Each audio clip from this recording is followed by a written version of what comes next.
The whisper that changed everything. A typical afternoon at Willow Creek Kindergarten.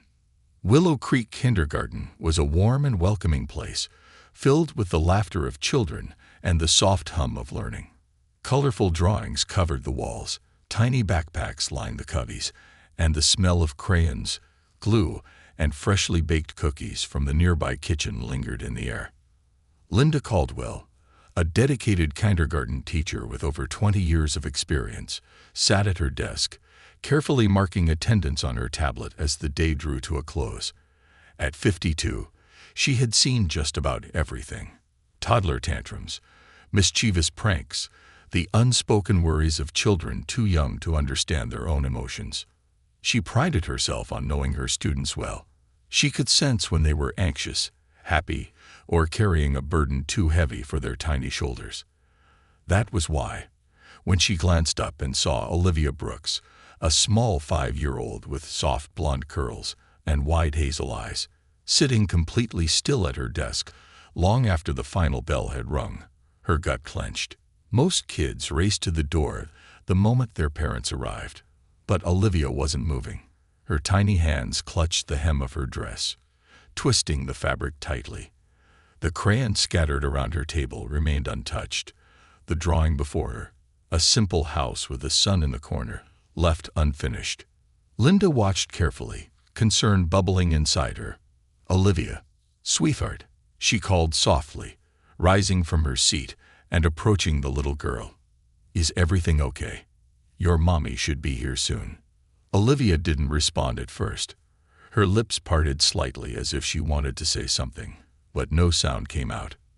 Then suddenly, she slid off her chair, rushed towards Linda, and threw her arms around the teacher's waist, clinging to her tightly. Linda's heart squeezed. Olivia was not usually the type of child to seek comfort like this. "What's wrong, sweetheart?" she asked gently, stroking Olivia's hair. The little girl pulled back slightly, standing on her toes to whisper in Linda's ear. 3 words. 3 words that sent a cold shiver down Linda's spine. "He's not Daddy." The stranger at the door. Linda's heart stopped. She pulled back just enough to look into Olivia's frightened eyes. "Who, sweetheart?" she asked, her voice barely above a whisper. Before Olivia could answer, the classroom door swung open. A tall man in a dark suit stepped inside. Everything about him was polished. His shoes shone under the fluorescent lights, his hair was neatly styled, and the expensive watch on his wrist glimmered as he moved. But it wasn't his appearance that made Linda's stomach twist. It was the way Olivia froze the moment she saw him. Not like a child hesitating in confusion, like a rabbit caught in a trap. His deep voice filled the room. "I'm here for Olivia." Linda straightened, placing herself slightly in front of the little girl. "I'm sorry, and you are?" she asked, keeping her tone neutral. The man gave a practiced smile, but his eyes remained cold. "I'm her father," he said smoothly. "Daniel Brooks. Olivia's mother should have let the school know I'd be picking her up today."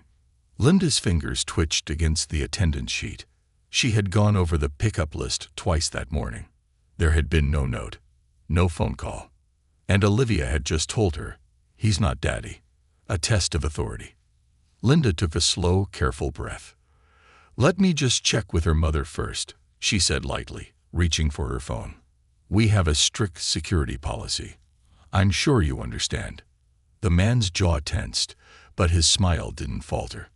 "Of course," he said, stepping aside slightly as if unconcerned. Linda quickly pulled up Emma Brooks' contact and pressed call. 1 ring. 2. 3.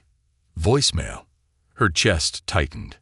Emma Brooks was a single mother, and she never ignored calls about Olivia.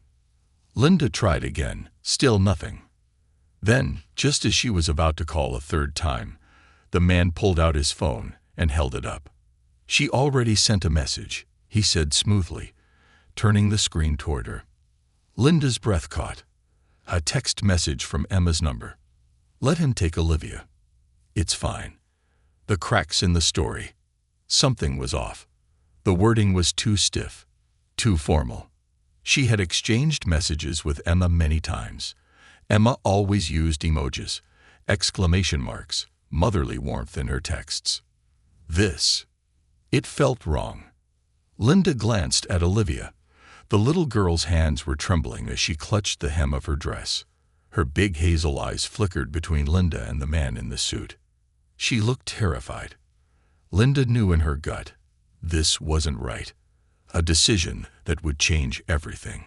She had two choices: follow protocol, trust the message, and let Olivia go. Listen to her instincts, and stop a mistake before it happened. She took a deep breath, steadying her voice. "I'm sorry," she said, her grip tightening on Olivia's hand. "But unless I hear directly from her mother, I can't release her." The man's smile vanished. His eyes darkened. "Miss Caldwell," he said, voice lower now, edged with quiet warning. "I have legal custody. Do you really want to be responsible for making this difficult?" Linda didn't back down. "If that's true, then I'm sure you wouldn't mind waiting while I confirm." Silence. Then, for the first time, the man's control slipped. His fingers curled into a fist. And just for a fraction of a second, just a second, his mask cracked. And Linda saw the truth. This wasn't a father picking up his child. This was something else entirely. And she wasn't about to let Olivia go. Not without a fight. The battle for Olivia. The room felt colder now, despite the warm afternoon sun streaming through the windows.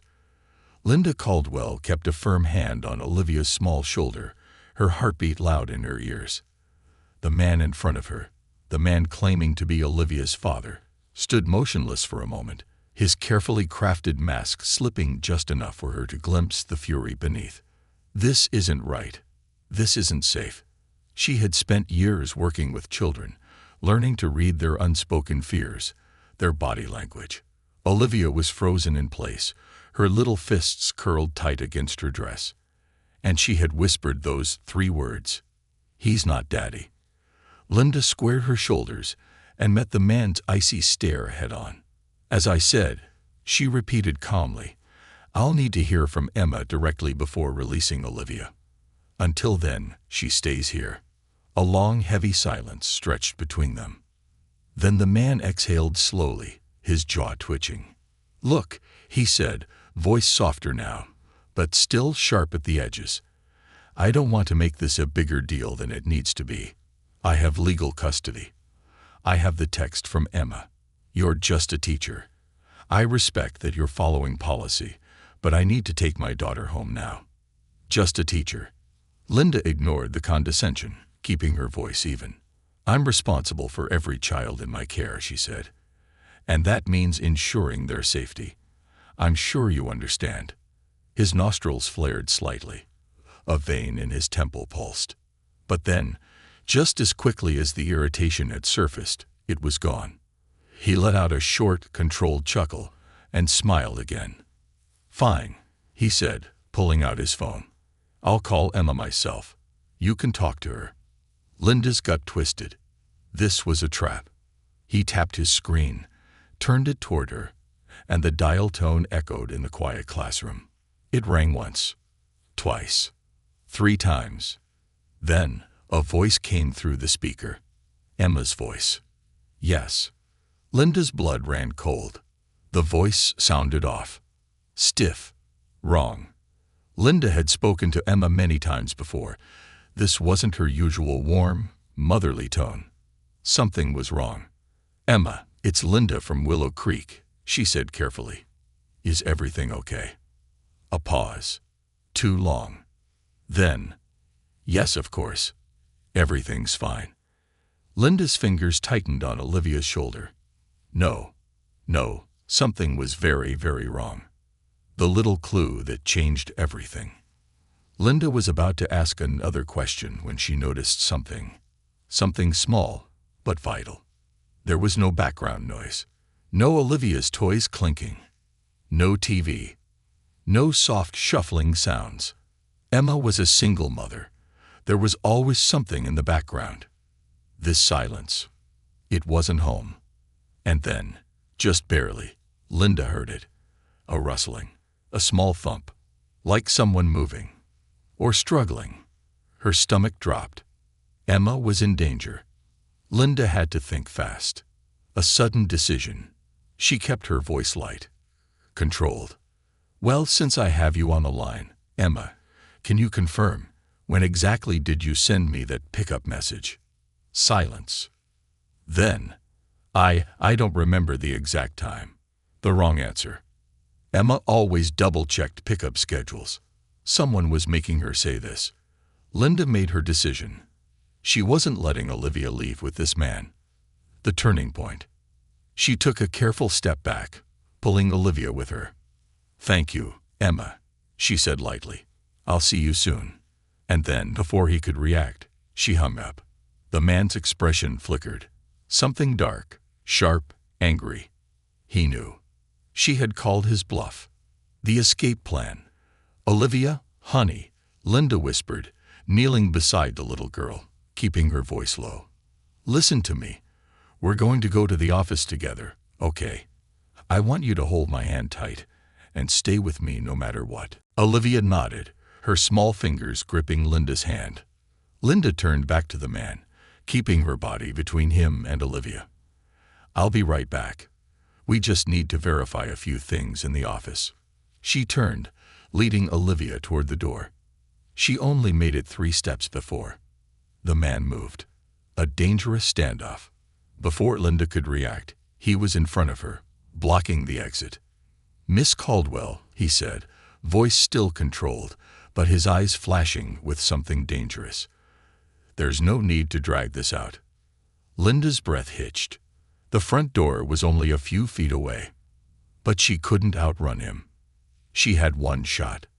"You need to move," she said, forcing calm into her voice, "or I will call security right now." His face darkened. And then, a scream tore through the air. The moment of chaos. "Mommy." The sound shattered the tension in the room. Everyone turned, and there she was. Emma Brooks, disheveled, bruised, eyes wild with terror, and standing in the doorway. She had escaped. The storm breaks. The moment Emma locked eyes with Olivia, something in her broke. She sprinted forward. Olivia sobbed, wrenching free from Linda's grip and running straight into her mother's arms. And the man, he reacted fast. Too fast. He lunged, going for Emma. But Linda was ready. The teacher who refused to back down. She grabbed the nearest chair and swung it hard. Crack. The man stumbled back with a snarl of pain, clutching his arm. And that was enough. Emma grabbed Olivia, sprinting for the door. Linda was right behind them, just as the police sirens filled the air. The fall of a pretender. The man didn't even try to run. By the time the officers stormed in, he had already straightened his suit, his face unreadable. But it didn't matter. He had lost. And Linda? She had won the most important fight of her life. But it wasn't over yet.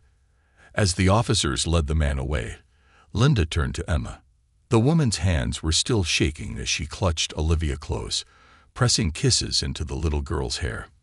"We need to talk," Emma whispered, her voice raw. "He's not who he says he is. And he's not working alone." Linda's stomach plummeted. There was more to this story, and it was far from over. Unraveling the lies. The police station smelled like stale coffee and printer ink. The fluorescent lights overhead buzzed faintly, casting a cold glow over the waiting area. Linda Caldwell sat on a stiff plastic chair, her hands gripping her knees as she tried to steady her breathing. Across from her, Emma Brooks held Olivia tightly in her lap, rocking slightly, as if afraid to let go. Emma had barely spoken since they arrived, her body rigid, her eyes darting to every movement, every shadow. Olivia was curled against her mother's chest, silent now, but clinging with a grip too tight for a 5-year-old. Linda looked at them, her chest tightening. Whatever this was, it wasn't over. A door creaked open. Detective Aaron Coyle stepped out, his expression unreadable. He was a tall man in his 40s, with a no-nonsense demeanor and the kind of tired eyes that had seen too much. His suit was slightly wrinkled, a fresh coffee stain on the sleeve. He scanned the three of them before nodding toward the back. "Mrs. Brooks, we need to talk." Emma flinched at her name. I don't want to leave Olivia," she murmured, her fingers tightening around her daughter's tiny arm. "She can stay with me," Linda offered gently. Olivia, for the first time, whimpered. Emma hesitated, then gave a single jerky nod before standing and following Coyle into the interview room. Linda shifted closer to Olivia, wrapping an arm around her. The little girl didn't resist.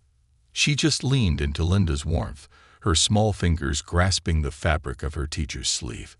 Linda exhaled slowly. She wasn't going anywhere. Behind closed doors, the truth comes out. Coyle shut the door, setting a cup of water in front of Emma before sitting across from her. He didn't speak right away. He gave her a moment. Emma stared at the water, her fingers trembling slightly. Then, finally, "I didn't send that text," she whispered. Coyle didn't react. "Tell me everything." Emma swallowed, licking her lips. "Then, I met Daniel Brooks 6 months ago." Coyle frowned. "So you did know him?" Emma let out a shaky breath. "No, that's just it. I thought I did. But Daniel Brooks isn't real." Coyle's jaw tightened. "Explain." Emma's fingers curled around the paper cup. "He was charming. Too perfect. He showed up at the park one afternoon while Olivia was playing, helped her when she fell, introduced himself as a single father. We started talking. It seemed natural, like fate." She let out a bitter laugh. "He told me he worked in business, that his wife had died, that he understood what it was like to be a single parent." Coyle scribbled notes. "When did you start noticing things didn't add up?" Emma bit her lip. "I didn't. Not at first. He was careful, attentive, always one step ahead. He knew what to say, what to do. And then, little things started happening. My car had a flat tire, and he just happened to be nearby. My landlord suddenly decided to raise my rent, and Daniel offered to help. My boss got an anonymous complaint about me, and Daniel suggested I take some time off." She shuddered. It was subtle, just enough to make me feel like I needed him, like I was lucky to have him. Coyle nodded grimly. He'd seen it before. Control, disguised as love. The day everything changed. Emma took a deep breath. "I was supposed to meet him for dinner 2 weeks ago, but I got stuck at home.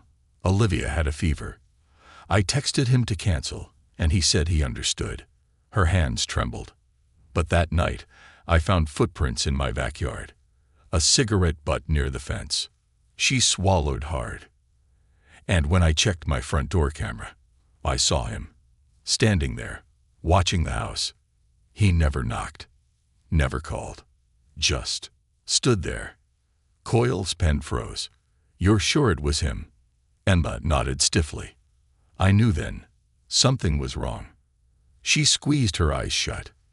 "The next day, I told him I needed space, that I wanted to slow things down." Coyle already knew what happened next. He didn't take it well. Emma let out a soft, bitter laugh. "No, he didn't." Her voice lowered. "He told me I wasn't thinking clearly, that I was overwhelmed, that he understood. And then, he stopped texting, stopped calling." Coyle frowned. "He just left you alone." Emma's knuckles turned white around the cup. "That's what I thought." She inhaled sharply, "until Olivia told me she saw him outside her school." "The trap closes." Coyle leaned forward. "He stalked you." Emma nodded, her throat bobbing. "It got worse. My bank account was frozen for suspicious activity. My landlord sent me an eviction notice. My boss fired me." She blinked rapidly. "And then, last night, I woke up to find my front door unlocked." Coyle exhaled sharply. Emma's hands shook. He was inside, waiting. She clenched her jaw. "He had my phone. That's how he sent the text." Coyle stiffened. Emma's voice turned hoarse. He told me he was taking Olivia, that I had no choice, that he had already filed paperwork claiming guardianship. Coyle's grip tightened on his pen. Guardianship. Emma nodded, her face pale. He forged documents. He was going to make me disappear. Her voice broke. I ran. I didn't know where to go. I just knew I had to stop him. She let out a shaky breath. And I knew the only place Olivia would be safe was with Linda, back in the waiting room. Linda sat with Olivia, running a gentle hand through the little girl's hair as the minutes stretched on. The door to the interview room finally opened, and Coyle stepped out. His face was hard. Emma followed behind him, pale but steady. And then, before Linda could ask what happened, Coyle said, "He's not working alone." Linda's stomach dropped. Emma gripped the edge of a chair, her breathing shallow. "There are others," she whispered, "and they're still out there." Linda's blood ran cold.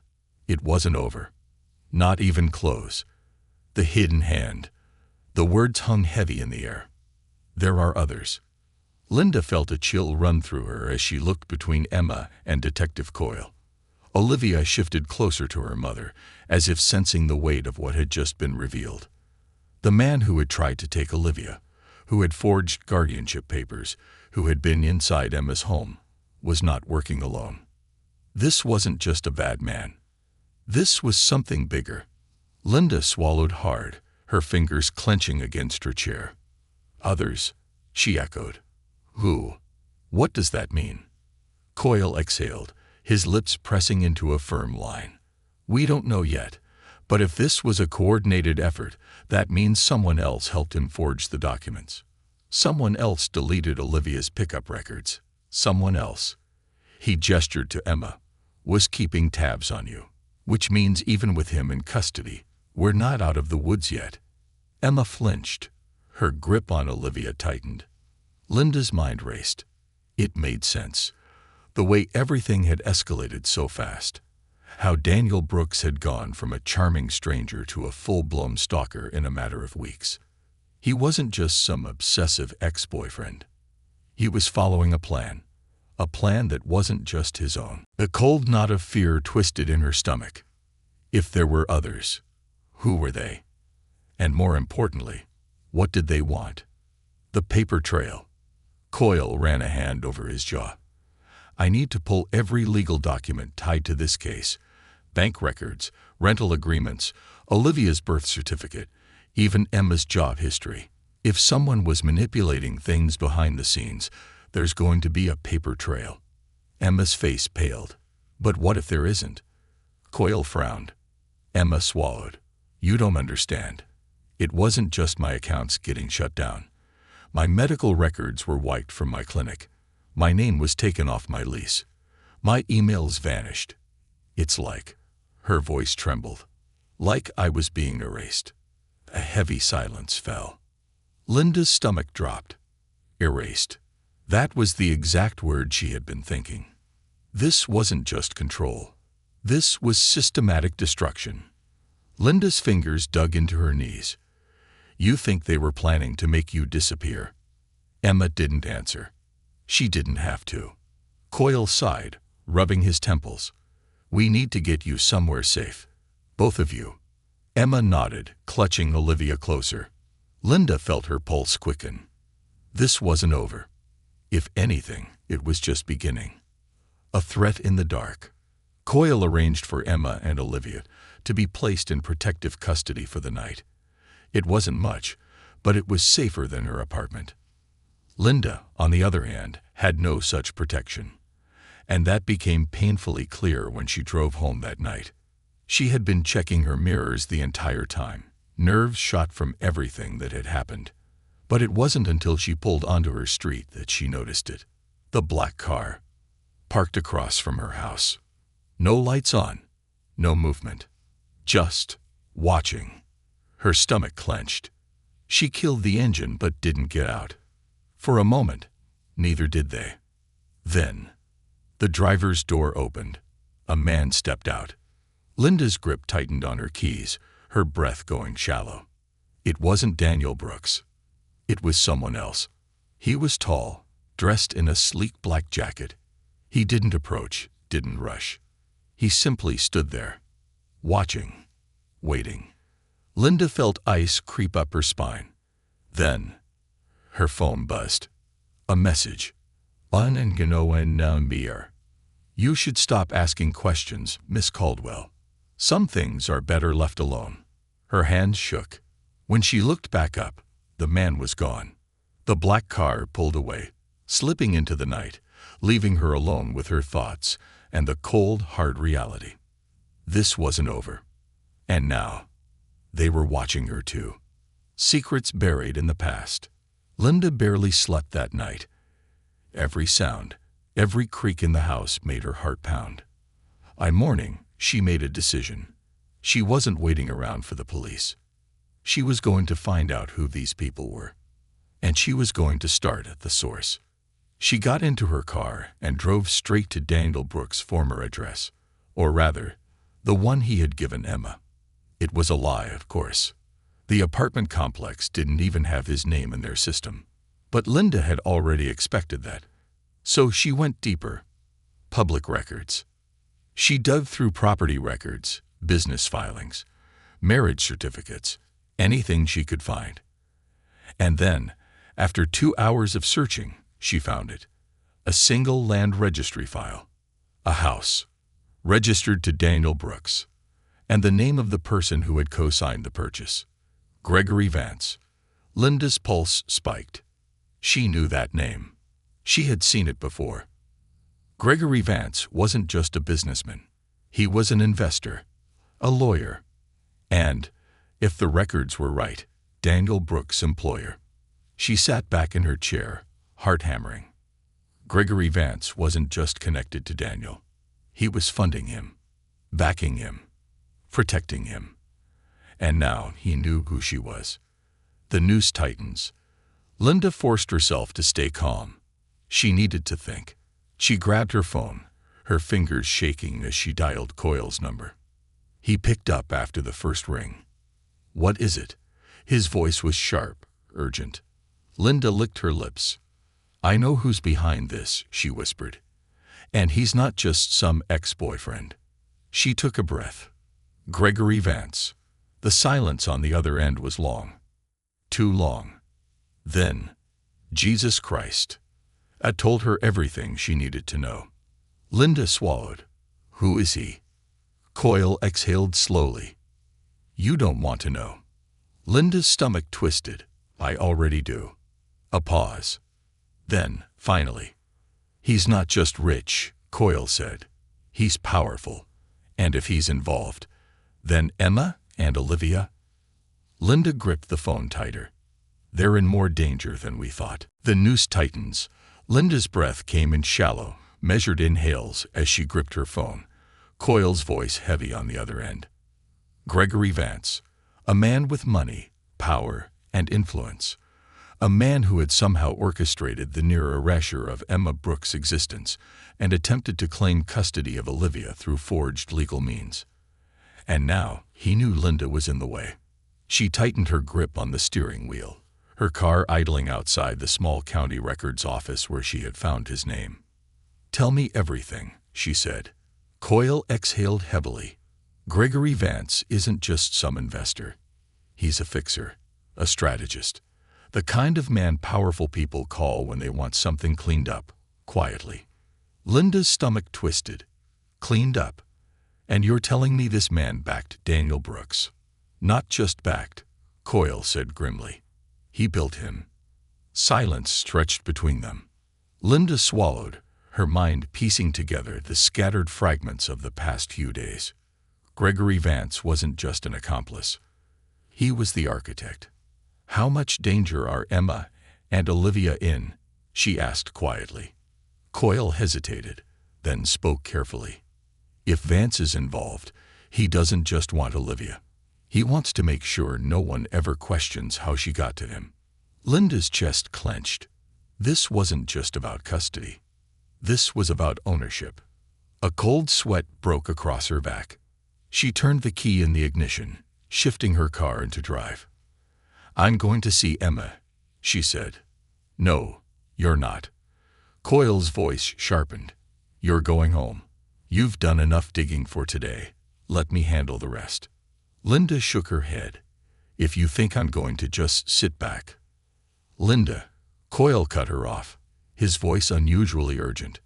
"Listen to me. If Vance already knows you've been asking questions, you could be the next one to disappear." A shiver ran down her spine. Disappear. She thought about the black car parked outside her house, the unknown numbers warning message, the way Vance's entire operation had worked in the shadows, erasing Emma's life piece by piece. It was happening again. But this time, she was the target. Linda exhaled slowly. "Then we don't have time, do we?" Coyle cursed under his breath. "Just keep your head down. Don't go anywhere alone. And don't." The call cut off. Linda blinked. Call failed. She looked at her screen. No service. Her fingers tightened around the phone. Coincidence? She glanced in her rearview mirror, and her stomach dropped. The shadow that follows. A black SUV was parked across the street. Not moving. Not idling. Just watching. No. Not again. Her breath came faster, but she forced herself to think. If she ran now, they'd follow. If she confronted them, she wouldn't win. Think. She inhaled sharply, gripping the gear shift. And then, she did the one thing they weren't expecting. She floored it. The tires screeched against the pavement as she yanked the wheel, veering into the main road. She barely heard the horns blaring from passing cars as she pushed the gas pedal down, her heart hammering in her chest. Don't look back. Don't stop. She didn't know where she was going, but she knew she had to get away. She swerved onto a side street, barely missing a parked car, then cut through an empty gas station, throwing off any tail. She stole a glance in her mirror. The SUV was gone. But she didn't slow down. Not until she reached the only safe place left. A desperate gamble. Linda pulled into the police station parking lot, her hands still gripping the steering wheel tightly. She barely had time to catch her breath before the front doors swung open. Coyle stood in the entrance, his expression a mixture of frustration and relief. "You were followed, weren't you?" he asked. Linda nodded, her pulse still racing. Coyle let out a long breath, motioning for her to follow him inside. "We need to move faster," he muttered. "Vance isn't playing around anymore." Linda swallowed, stepping into the station's dim fluorescent lighting. Emma was there, sitting in a chair near the back, Olivia still clinging to her.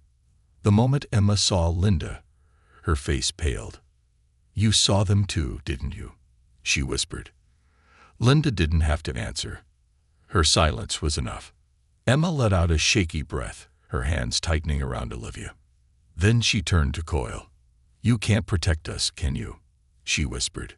Coyle stiffened. "We're doing everything we can." Emma shook her head. "No," she said. "You don't understand. Vance isn't going to stop. He doesn't lose. He doesn't make mistakes. And now, he knows we know." Her voice broke. "He's coming for us." The final warning. Coyle exhaled, rubbing his temple. "Emma, I promise you. BZSD." His phone vibrated. He frowned, pulling it from his pocket. A new text message. Linda leaned over just in time to see the words, and no and number. This is your last chance to let it go." And attached below, a photo of Linda, taken just 10 minutes ago, right outside the records office. Her blood ran cold. Coyle cursed under his breath. "They're watching all of us," Linda whispered. Coyle didn't answer, because he knew it was true. And worse, so did Gregory Vance. A game of ghosts. The air inside the police station was thick with tension. Linda stared at the photo on Detective Coyle's phone, her pulse hammering in her throat. The image was fresh. She could still picture herself standing outside the records office, flipping through public documents on Gregory Vance's properties. Someone had been there. Someone had taken that photo. And now, that someone was letting them know. They were out of time. Coyle locked his phone with a sharp exhale, his jaw tight. We need to move. Emma, clutching Olivia, barely breathed out her next words. Move? Where? Coyle rubbed a hand over his face. A safe house. We have a location set up for cases like this. Emma shook her head. No, you don't understand. There is no safe house with Vance. He finds people. He makes them disappear. Her voice dropped to a whisper. He erases them. Linda swallowed hard. The words hit too close. Vance had already started erasing Emma, her bank accounts, her medical records, her job.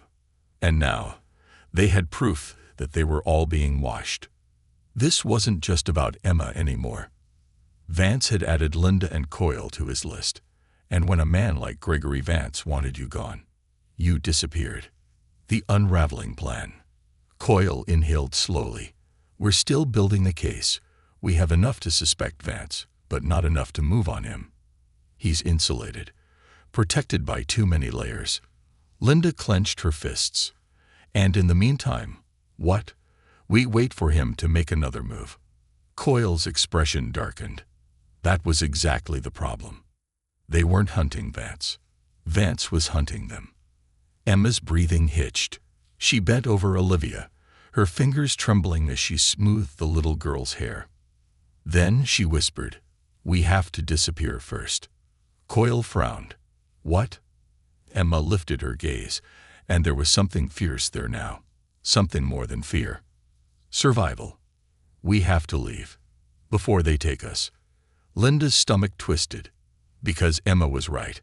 They had been reacting this whole time. Letting Vance dictate every move. It was time to flip the script. Coyle ran a hand through his hair, glancing toward the entrance. The station was quiet, but the weight of invisible eyes pressed against them. Finally, he muttered, All right.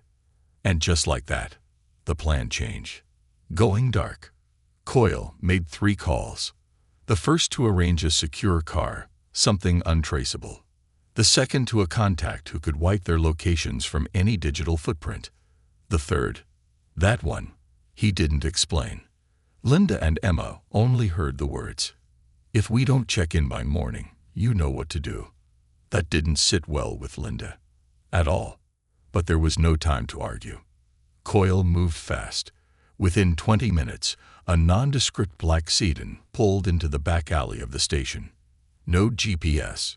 No registration traceable to them. The driver, a woman with dark hair and a scar down her cheek, didn't say a word as she handed Coyle the keys. Cash only from here on out, she muttered. No credit cards.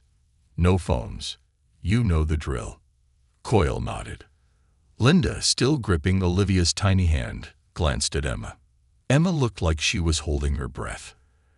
As if she was waiting for something. Anything. To go wrong.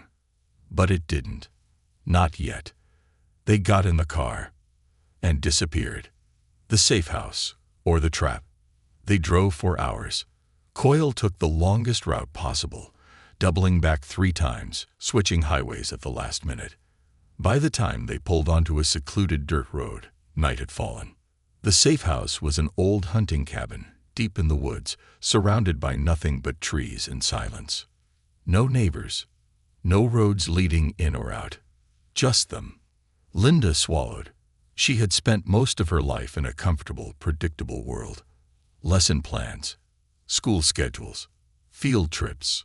Now, she was standing in a hideout, clutching a child who had been nearly stolen, hiding from a man powerful enough to erase identities. How had this become her life? Coyle pulled his gun from the glove box as he stepped out of the car.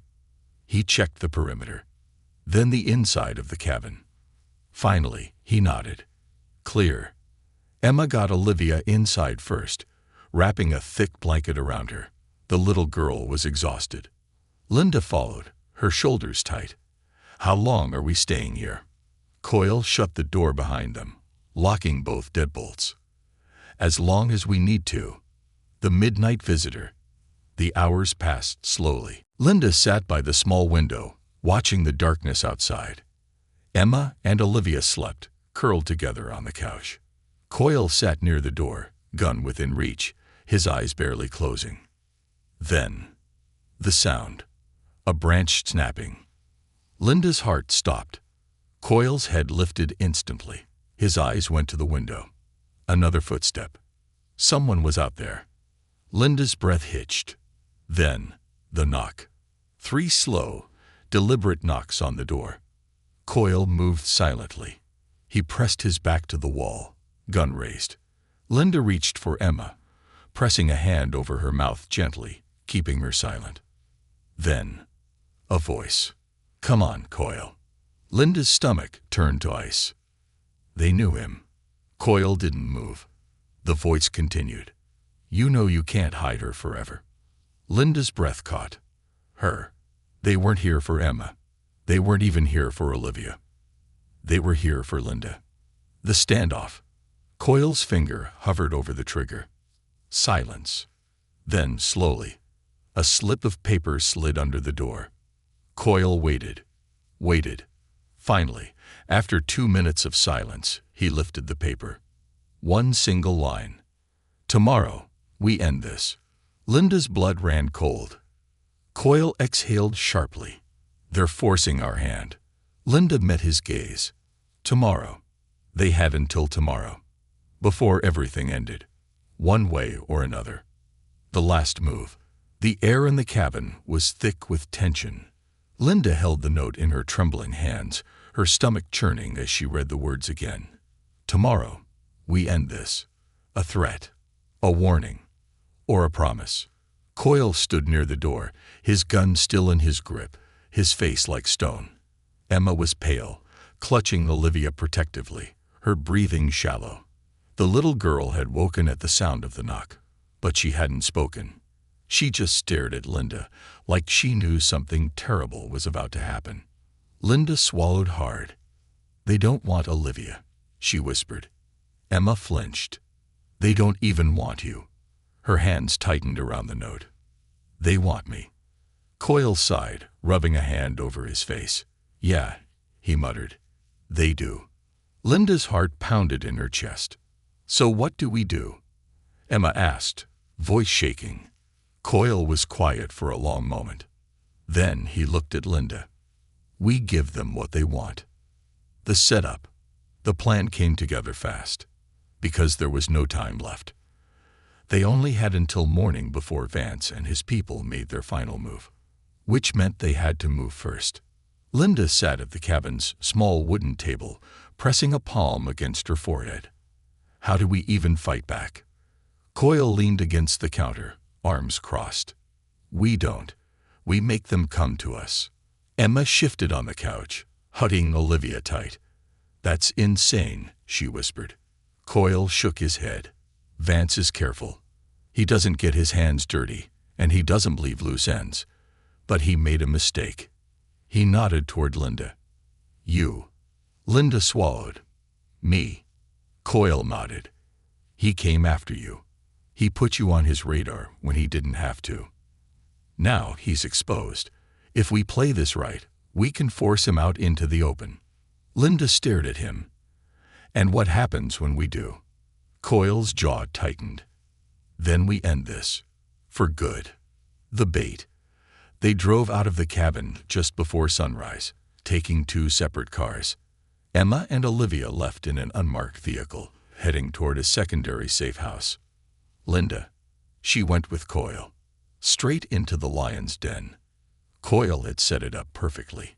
He had leaked a fake location. A motel on the edge of town. It was the kind of place no one paid attention to. Perfect for a discreet disappearance. Or an ambush. Coyle parked the car and turned to Linda. "Are you ready?" She exhaled. "No." He smirked. "Good. That means you still know how bad this is." She shot him a glare. But he was right. This wasn't a rescue mission. This was war. The arrival. They didn't have to wait long. The first black SUV pulled in at 7:30 a.m. Then another. Linda counted 3. Men in suits stepped out, all calm. All professional, but all dangerous. Then, finally, a fourth car, a sleek black sedan.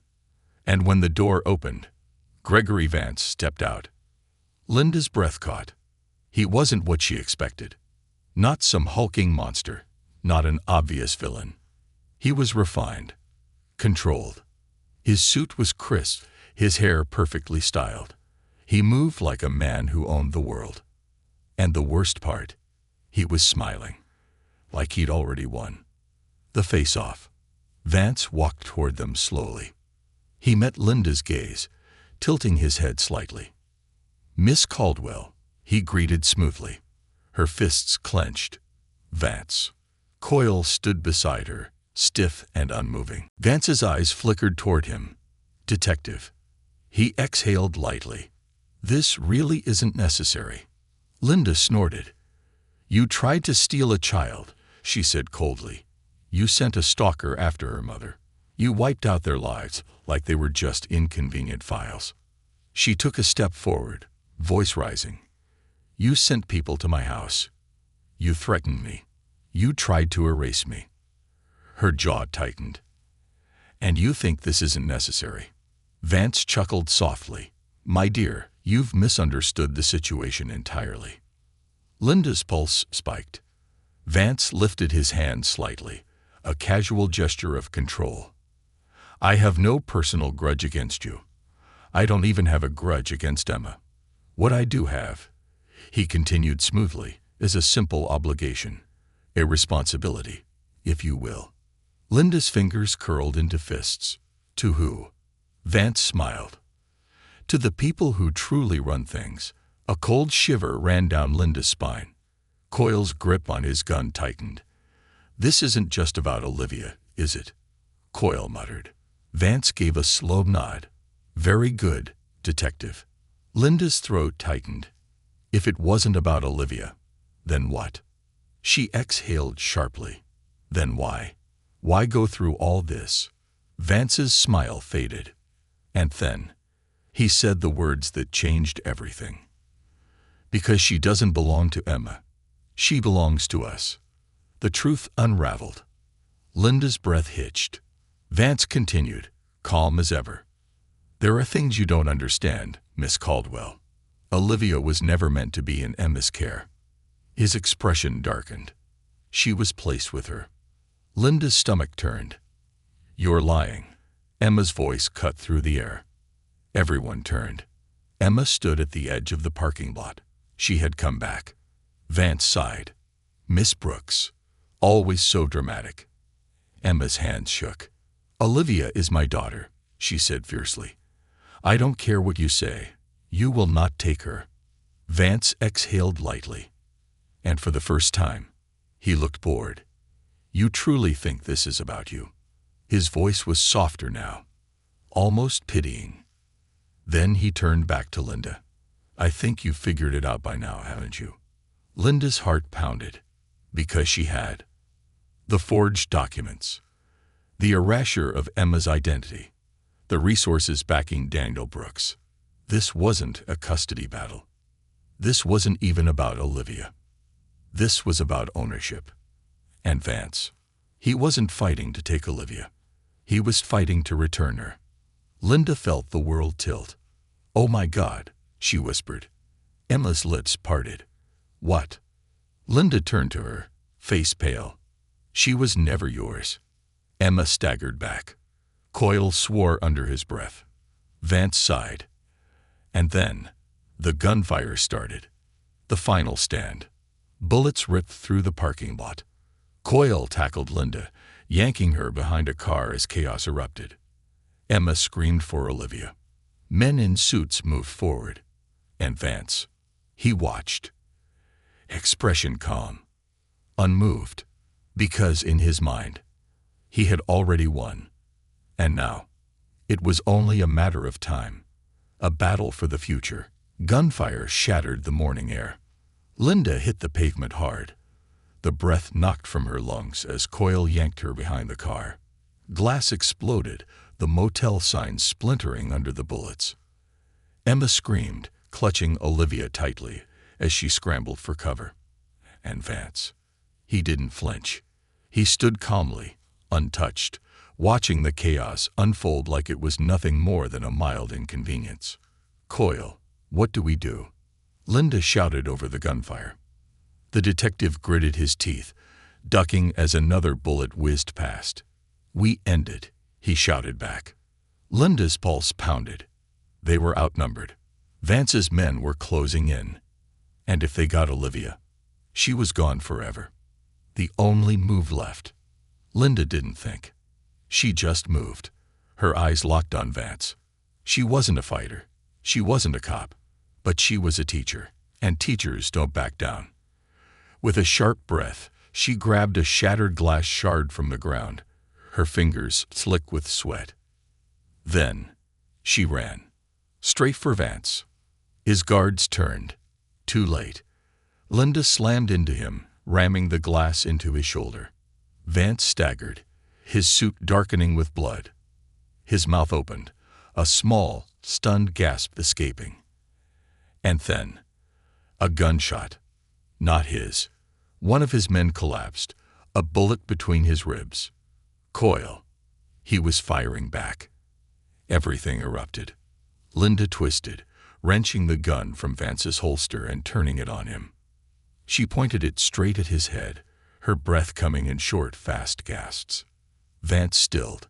His sharp blue eyes met hers, and for the first time, he looked afraid. A choice that ends everything.